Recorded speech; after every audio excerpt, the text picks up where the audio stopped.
মুসলিম বিশ্বের শান্তি কামনার মাধ্যমে শেষ হলো প্রথম পর্বের আখিরি মোনাজাত। প্রখ্যাত চলচ্চিত্র পরিচালক চাষী নজরুল ইসলাম আর নেই। নাশকতা ঠেকাতে ব্যবস্থা নেবে সরকার, বাণিজ্য মন্ত্রী। করাচিতে বাস ট্যাঙ্কার সংঘর্ষে নিহত 57, আহত 20। এবং রুবেলের জামিন, খেলতে পারছেন বিশ্বকাপে। আসসালামু আলাইকুম, শুনছিলেন প্রধান শিরোনাম। মিলেনিয়াম সংবাদের সঙ্গে আছি আমি আফরোজা। এবারে বিস্তারিত। মুসলিম বিশ্বের শান্তি এবং সমৃদ্ধি কামনার মাধ্যমে লাখো মানুষের অংশগ্রহণে অনুষ্ঠিত হলো বিশ্ব ইজতেমার প্রথম পর্বের আখিরি মোনাজাত। আর এই আখিরি মোনাজাতের মাধ্যমে শেষ হলো 50তম বিশ্ব ইজতেমার প্রথম পর্ব। এতে অংশ নেন লাখ লাখ মুসল্লি। আমাদের গাজীপুর প্রতিনিধি জসিমউদ্দিন জানিয়েছেন, লাখো মুসল্লির সঙ্গে টেলিভিশন পর্দায়ের মাধ্যমে বঙ্গভবন থেকে রাষ্ট্রপতি আব্দুল হামিদ, গণভবন থেকে প্রধানমন্ত্রী শেখ হাসিনা এবং গুলশান দলীয় কার্যালয় থেকে বিএনপি চেয়ারপারসন বেগম খালেদা জিয়া মোনাজাতে অংশ নেন। রোববার বেলা সোয়া 11টা থেকে 11টা 48 পর্যন্ত মোনাজাত হয়। প্রথমবারের মতো এবার মোনাজাত পরিচালনা করছেন তাবলিগের অন্যতম শীর্ষ মুরব্বী দিল্লির মাওলানা মোহাম্মদ সাদ। মোনাজাতের আগে তিনি হেদায়েতি বক্তব্য পেশ করেন। দীর্ঘদিন ধরে মোনাজাত পরিচালনা করে আসছেন দিল্লির মাওলানা জুবাইরুল হাসান। গত বছর তিনি ইন্তেকাল করায় এবার দোয়া পরিচালনা করেন মাওলানা সাদ। আখিরি মোনাজাতে অংশ নিতে লাখো মুসল্লির পদভারে মুখরিত হয়ে উঠেছে টঙ্গীর তুরাগতীর। যতদূর চোখ যায় শুধু মানুষ আর মানুষ। ইজতেমার ময়দানে দেশ বিদেশের তাবলিগ জামাতের মুরব্বী ও আলেমরা বয়ান করেন। তারা দ্বীনি আমল, আখলাক নিয়ে আলোচনা করছেন। মনোযোগ সহকারে শুনেন উপস্থিত লাখো মুসল্লি। এর আগে আখিরি মোনাজাতে অংশ নিতে শনিবার রাত থেকেই ঢাকা ও এর আশেপাশ ছাড়াও বিভিন্ন স্থান থেকে নতুন করে ধর্মপ্রাণ মুসল্লিরা আসেন টঙ্গীর তুরাগতীরের ইজতেমার ময়দানে। سبحان ربك رب العزة عما يصفون وسلام على المرسلين والحمد لله رب العالمين آمين آمين آمين السلام عليكم ورحمة الله وبركاته। রাজধানীর ফকিরের পুল মোড়ে সড়ক দুর্ঘটনায় 2 নারী পুলিশ সদস্য নিহত হয়েছেন। এই ঘটনায় আহত হয়েছেন 10 নারী পুলিশ। রোববার সকাল সোয়া 6টার দিকে এই ঘটনা ঘটে। নিহতরা হলেন কনস্টেবল মুনিরা ও আকলিমা। নারী পুলিশবাহী বাসটিকে ধাক্কা দেয় একটি দ্রুতগতির ট্রাক। এতে ঘটনাস্থলেই 2 নারী পুলিশ সদস্য নিহত হন। বাসটিতে 39 জন পুলিশ সদস্য ছিলেন, যাদের বেশিরভাগই আহত হয়েছেন। আহতদের ঢাকা মেডিকেল কলেজ হাসপাতালে ভর্তি করা হয়েছে। পুলিশ জানিয়েছেন, অবরোধের ডিউটি পালনের জন্য দাঁড়িয়ে থাকা নারী পুলিশ সদস্যদের উপর ট্রাক উঠে যায়। এতে ঘটনাস্থলেই 2 জন মারা যান। প্রখ্যাত চলচ্চিত্র পরিচালক ও মুক্তিযোদ্ধা চাষী নজরুল ইসলাম আর নেই। দীর্ঘদিন ক্যান্সারের সঙ্গে লড়াই করে হার মানলেন তিনি। রোববার ভোরে রাজধানীর ল্যাবেড হাসপাতালে ইন্তেকাল করেন এই প্রথিতযশা পরিচালক। গুণী এই নির্মাতার মৃত্যুতে সাংস্কৃতিক অঙ্গনে শোকের ছায়া নেমে এসেছে। দীর্ঘদিন ধরে ক্যান্সারের সঙ্গে লড়াই করছিলেন চাষী নজরুল ইসলাম। সর্বশেষ গত 28 ডিসেম্বর রাজধানীর ল্যাবেড হাসপাতালে চলছিল তার চিকিৎসা কার্যক্রম। শারীরিক অবস্থার অবনতি ঘটলে 31 ডিসেম্বর তাকে আইসিইউতে রাখা হয়।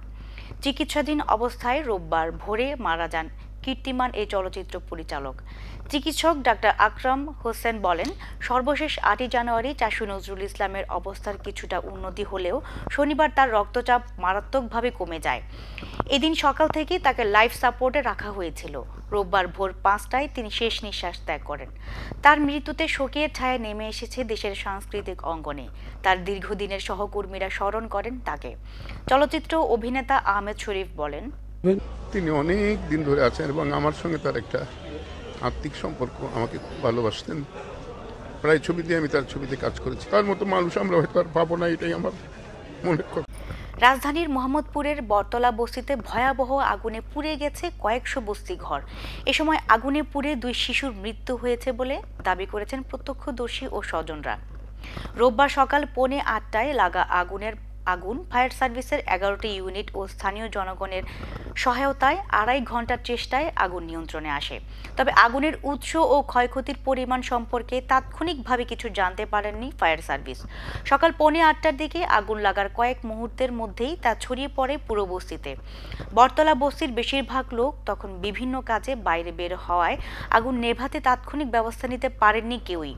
দমকল বাহিনীর গাড়ি আসার আগেই কয়েকশো বস্তিঘর পুড়ে ছাই হয়ে যায়। সহায় সম্বলহারা পরিবারগুলোর জন্য পর্যাপ্ত ত্রাণ সহায়তার দাবি বস্তিবাসী ও স্থানীয় জনগণের। দেশের পরিস্থিতি স্বাভাবিক রাখতে এবং অরাজকতা ঠেকাতে আইন প্রয়োগকারী সংস্থা আরও কঠোর হবে বলে হুঁশিয়ারি দিয়েছেন বাণিজ্যমন্ত্রী তোফায়েল আহমেদ। রোববার সকালে সচিবালয়ে বাণিজ্য মন্ত্রণালয়ের বিশ্ব বাণিজ্য সংস্থা বিষয়ক কমিটির সঙ্গে বৈঠক শেষে সাংবাদিকদের সঙ্গে কথা বলেন মন্ত্রী। এ সময় তিনি বলেন, তো অরাজকতা বিশৃঙ্খলা সৃষ্টি করে কোনো লাভ হবে না, কারণ সরকার এই যে বিশ্ব ইজতেমা শেষ হয়ে গেছে হয়তো আজকে, তারপরে এই ধরনের গুপ্ত হত্যা, সন্ত্রাসী কার্যকলাপ বা জঙ্গি তৎপরতা যাতে কেউ করতে না পারে, সেই জন্য কঠোর ব্যবস্থা আইন প্রয়োগকারী সংস্থা গ্রহণ করবে। বিএনপি চেয়ারপারসন বেগম খালেদা জিয়ার গুলশানের রাজনৈতিক কার্যালয়ের দুপাশে আবারও বালু, সিমেন্ট ও কাঠ ভর্তি 7টি ট্রাক রাখা হয়েছে। তিনি সেখানে নবম দিনের মতো অবস্থান করছেন। এখনও বিপুল সংখ্যক পুলিশ মোতায়েন রয়েছে সেখানে। রোববার সকাল থেকেই এই সড়ক দিয়ে জনসাধারণের চলাচল নিয়ন্ত্রণ করছে পুলিশ। কার্যালয়ের মূল ফটকের দুই পাশে পুলিশের পিকআপ ভ্যান ও জলকামান রেখে বন্ধ করে রাখা হয়েছে সড়ক। বেলা 12টার দিকে মাদারীপুরের 2 আসনের সাবেক এমপি হেলেন জেরিন খানের নেতৃত্বে 6 সদস্যের একটি দল বেগম জিয়ার সঙ্গে দেখা করতে যান। গত বৃহস্পতিবার 11:30টার দিকে বিএনপি চেয়ারপারসন বেগম খালেদা জিয়ার গুলশানের রাজনৈতিক কার্যালয়ের মূল ফটকের তালা খুলে দেয় পুলিশ। গত 3রা জানুয়ারি রাত 8টা থেকে বেগম জিয়া তার কার্যালয়ে অবস্থান করছেন। অবরোধকে কেন্দ্র করে নাশকতা এড়াতে নোয়াখালীর বিভিন্ন থানা এলাকায় বিশেষ অভিযান অব্যাহত রেখেছে পুলিশ। আমাদের নোয়াখালী প্রতিনিধি ইয়াকুব নবী ইমন জানিয়েছেন, এর অংশ হিসেবে শনিবার রাত থেকে রোববার দুপুর পর্যন্ত পুলিশ অভিযান চালিয়ে বিরোধী জোটের অর্ধশত নেতাকর্মীকে গ্রেফতার করেছে। Noakhali police super SP Ilias Sharif জানান, গ্রেফতারকৃতদেরও বিরুদ্ধে হরতাল, অবরোধের, নাশকতায় জড়িত থাকার অভিযোগ রয়েছে। এমন অভিযান অব্যাহত থাকবে বলে জানান এসপি ইলিয়াস শরীফ। সুপ্রিম কোর্টের অ্যানেক্স ভবনের 9 নম্বর আদালতের ভেতর থেকে একটি বোমা সদৃশ বস্তু উদ্ধার করেছে পুলিশ। বোমা সদৃশ বস্তুটি একটি বই কেটে ভেতরে বসানো রয়েছে। অ্যানেক্স ভবনের 9 নম্বর বিচার কক্ষের ভেতরে আইনজীবীদের বসার বেঞ্চে বইটি পাওয়া যায়। বেঞ্চ অফিসার আব্দুল হাসিব সাংবাদিকদের জানান, বেঞ্চের বিচারপতিরা মধ্যাহ্ন বিরতিতে যাওয়ার পর ফাঁকা এজলাস কক্ষের পেছনের বেঞ্চে বইটি দেখা যায়। পরে কক্ষটি বন্ধ করে রেখে পুলিশকে খবর দেওয়া হয়। এ খবরে আদালত ভবনে আতঙ্ক ছড়িয়ে পড়ে। পরে গোয়েন্দা পুলিশের একজন বোমা বিশেষজ্ঞ ঘটনাস্থলে এসে বই থেকে কৌটাটি বের করে বালতির পানিতে চুবিয়ে বাইরে নিয়ে যায়। রাজনীতিতে বিদেশের নাম ভাঙে মিথ্যাচার চললে ভাবমূর্তি নষ্ট হওয়ার পাশাপাশি বহির্বিশ্বে দেশের কূটনৈতিক অবস্থানও দুর্বল হয়ে পড়ে বলে মনে করেন দেশের বিশিষ্টজনরা। তাদের মতে, ভারতের ক্ষমতাসীন দলের কোনো নেতার সঙ্গে বেগম জিয়ার ফোনালাপ হলে কিংবা মার্কিন কংগ্রেস সদস্যরা বিবৃতি দিলে বিএনপির যেমন খুব বেশি লাভবান হবার সুযোগ নেই, অন্যদিকে আওয়ামী লীগেরও বিচলিত হওয়ার কিছু নেই। দেশের অন্য যে রাজনীতি, তাতে বিদেশি নির্ভরতা বাদ দিয়ে দেশের মানুষকে বেশি বেশি সম্পৃক্ত করার উপর জোর দিচ্ছেন তারা। নানা নাটকীয়তার মধ্য দিয়ে এগিয়ে চলা বাংলাদেশের রাজনীতিতে এখন নতুন নাটক ফোনালাপ। তবে শনিবার বিকেলে বাংলাদেশের বেশ কয়েকটি গণমাধ্যমে নিজের অবস্থান পরিষ্কার করেছেন বিজেপির সভাপতি অমিত শাহ নিজেই। No any call for our side. Totally rumor. সংবাদের এই পর্যায়ে নিচ্ছি ছোট্ট একটি বিরতি, সঙ্গেই থাকুন। Information technology, IT. IT is wow. It's stuff your parents haven't even thought of yet. IT is moving, it's mixing, sharing, and more. IT is solving problem, thinking and processing. IT is making money, saving lives, changing the world. It's a living, it's a life. IT is in your pocket. It's at your fingertips. It's here, there, and everywhere. IT is on CSI, in business, in the lab, it's in the hospital, on the radio, in the movies. Welcome to Concord IT Development, Total IT Solution. Our services: web development, dynamic web solution, application development, domain registration, web hosting, network solution.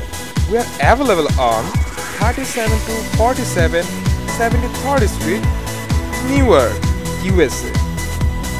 Concord IT Development, Total IT Solution. Welcome to Apple Auto Body Repair, proudly providing expert auto repair and maintenance services to customers from the 5 boroughs of New York City.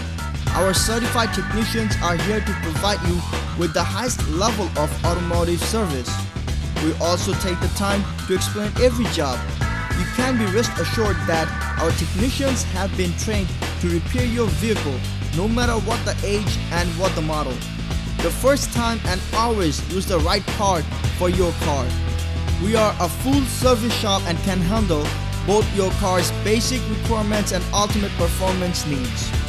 We also do New York State inspections, and we also have unibody specialists available.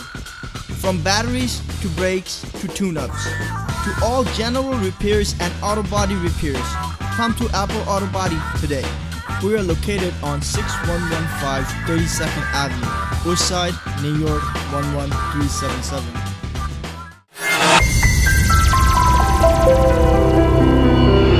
Friends development, একটি স্বপ্নের ঠিকানা, একটি সুন্দর আবাসস্থল। Friends development আপনার স্বপ্নের বাস্তব রূপ দেয়। নতুন ডুপ্লেক্স, অ্যাপার্টমেন্ট, কমার্শিয়াল বিল্ডিং নির্মাণের জন্য নির্ভরযোগ্য একটি প্রতিষ্ঠান ফ্রেন্ডস ডেভেলপমেন্ট। অত্যাধুনিক ডিজাইন, সর্বশেষ প্রযুক্তির সমন্বয়ে আমাদের কর্মতৎপরতা কনক্রিট, সিমেন্ট আর ইস্পাতের মজবুত বন্ধনে গড়ে উঠুক আপনার বাড়ি। রোদ বৃষ্টি সহ সকল বৈরিতার বিরুদ্ধে করি সঠিক ট্রিটমেন্ট। আপনার শহরের প্রাইম লোকেশনে রয়েছে আমাদের অ্যাপার্টমেন্ট। আপনার কষ্টার্জিত টাকা এবং আমাদের নির্ভেজাল শ্রমে নির্মিত হোক আপনার স্বপ্নের বাড়িটি। আপনার জীবন হোক সুন্দর এবং আনন্দময়। আমাদের ঠিকানা friends development, 211 east 43 street, suite B, 507, New York, NY 10017, phone 718-893020। Email friendsdevelopment@optimum.net। Impress trading আপনার স্বাস্থ্য ও সৌন্দর্য সুরক্ষায় বিশুদ্ধ ঔষধ ও প্রসাধনী সামগ্রী সরবরাহের নির্ভরযোগ্য প্রতিষ্ঠান। বিশ্ববিখ্যাত ঔষধ ও প্রসাধনী কোম্পানির নিজস্ব পণ্য বাজারজাতকরণ, বিপণন এই প্রতিষ্ঠানের লক্ষ্য। একটি ভুল ঔষধ কেড়ে নিতে পারে একটি তাজা প্রাণ, আবার একটি সঠিক ঔষধ ফিরিয়ে দিতে পারে একটি নতুন জীবন। উচ্চশিক্ষিত এবং প্রশিক্ষণপ্রাপ্ত একদল কর্মী 24 ঘন্টার সেবা প্রদান করছে। চিকিৎসকের পরামর্শ অনুযায়ী সঠিক ওষুধটি আপনার হাতে পৌঁছে দেওয়া আমাদের কর্তব্য।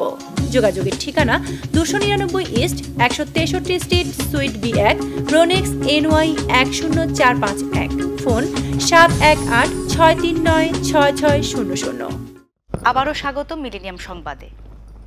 মদিনা বাংলাদেশ ইন্টারন্যাশনাল স্কুলের বার্ষিক প্রীতি ভোজ ও মতবিনিময় সভায় শিক্ষক, অভিভাবক ও শিক্ষার্থীদের সমন্বয়ে স্থানীয় একটি কমিউনিটি সেন্টারে অনুষ্ঠিত হয়। আমাদের সৌদি আরব মদিনার প্রতিনিধি মোহাম্মদ আলী রাশেদ জানান, পবিত্র কোরআন তেলাওয়াত ও জাতীয় সঙ্গীত পরিবেশনের মধ্য দিয়ে মতবিনিময় সভা আরম্ভ হয়। স্কুলের প্রধান শিক্ষক TM শহীদুজ্জামানের পরিচালনায় মতবিনিময় সভায় সভাপতিত্ব করেন বিদ্যালয়ের ম্যানেজিং কমিটির সম্মানিত ডাইরেক্টর জনাব মুসা আব্দুল জলিল। সভাপতি তার বক্তব্যে বলেন, দীর্ঘদিন সুনামের সাথে শিক্ষা কার্যক্রম চালিয়ে সুনাম অক্ষুণ্ণ রাখা মদিনা বাংলাদেশ ইন্টারন্যাশনাল স্কুলের আরও সফলতা কামনা করছি, যাতে প্রবাসীদের ছেলে মেয়েরা সুশিক্ষা লাভ করতে পারে। এজন্য ছাত্রছাত্রী অভিভাবকদের এগিয়ে আসতে হবে। সভায় বিদ্যালয়ের বিভিন্ন দিক তুলে ধরে বক্তব্য রাখেন কামরুল ইসলাম, মোহাম্মদ মোসলেউদ্দিন চৌধুরী, মোহাম্মদ ইকবাল হোসেন, মোহাম্মদ এহসান উদ্দিন। সভায় মদিনার গণ্যমান্য ব্যক্তিবর্গ উপস্থিত থেকে বিদ্যালয়ের উন্নতি কামনা করা হয়।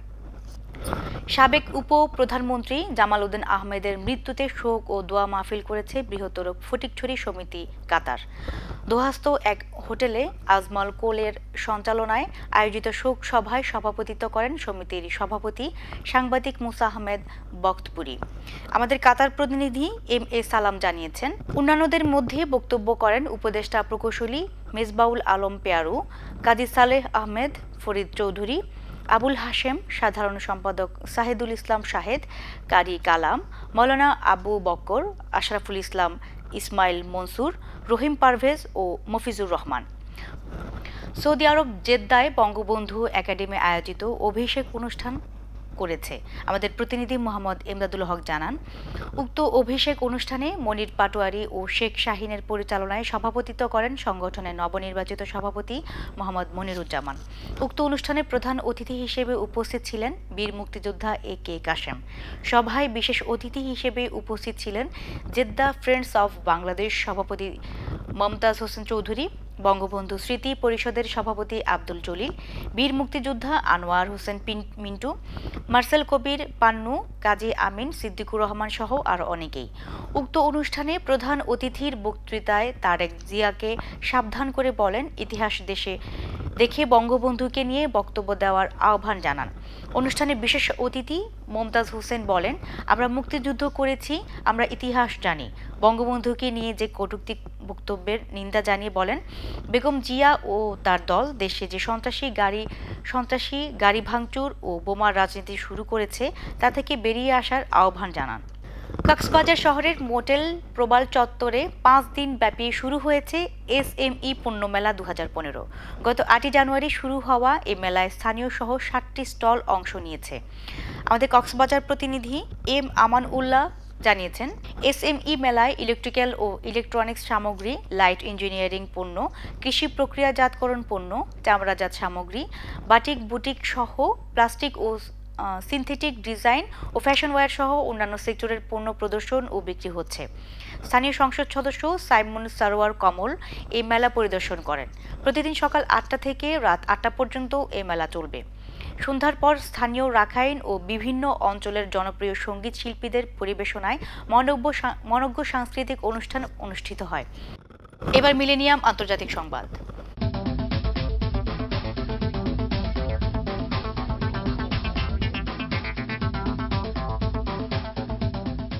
পাকিস্তানের করাচিতে একটি যাত্রীবাহী বাসের সঙ্গে তেলবাহী ট্যাঙ্কারের সংঘর্ষে অন্তত 57 জন নিহত হয়েছে, আহত হয়েছে আরও 20 জন।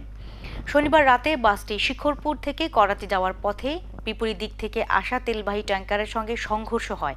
এতে দুটি বাহনেই আগুন ধরে যায়। পুলিশ জানায় বাসটিতে 55 জন যাত্রী ছিল। নিহতদের মধ্যে নারী ও শিশুও রয়েছে। বাসের ছাদে যেসব যাত্রীরা ছিলেন তারা লাফিয়ে নেমে যাওয়ায় অনেকেই প্রাণে বেঁচে যান। করাচির পুলিশ কমিশনার অভিযোগ করেন, ট্যাঙ্কার চালকের অবহেলার কারণে এই দুর্ঘটনা ঘটেছে। ট্যাঙ্কারটিতে পেট্রোল থাকায় আগুন নেভানো কঠিন হয়ে পড়ে বলেও জানান তিনি। দক্ষিণ কোরিয়ার সিউলে একটি 10তলা ভবনে আগুন লেগে নিহত হয়েছেন কমপক্ষে 4 জন। এছাড়াও আহত হয়েছেন শতাধিক। স্থানীয় দমকল বাহিনী জানায়, সিউলের উইজিয়ংবু সাবওয়ে স্টেশনের কাছে অবস্থিত ভবনটির পার্কিং লট থেকে প্রথম আগুন জ্বলতে দেখা যায়। মুহূর্তেই তা বিভিন্ন গাড়িতে ছড়িয়ে যায়। প্রচণ্ড ধোঁয়ার কারণে ভবনটির বাসিন্দারা বের হতে ব্যর্থ হয় বলেও জানায় পুলিশ। আগুন পাশের আরও 2টি ভবনে ছড়িয়ে যায় বলে জানা গেছে। প্রায় কয়েক ঘন্টার চেষ্টার পর আগুন নিয়ন্ত্রণে আনতে সক্ষম হয় দমকল বাহিনী। এবার মিলেনিয়াম খেলার সংবাদ।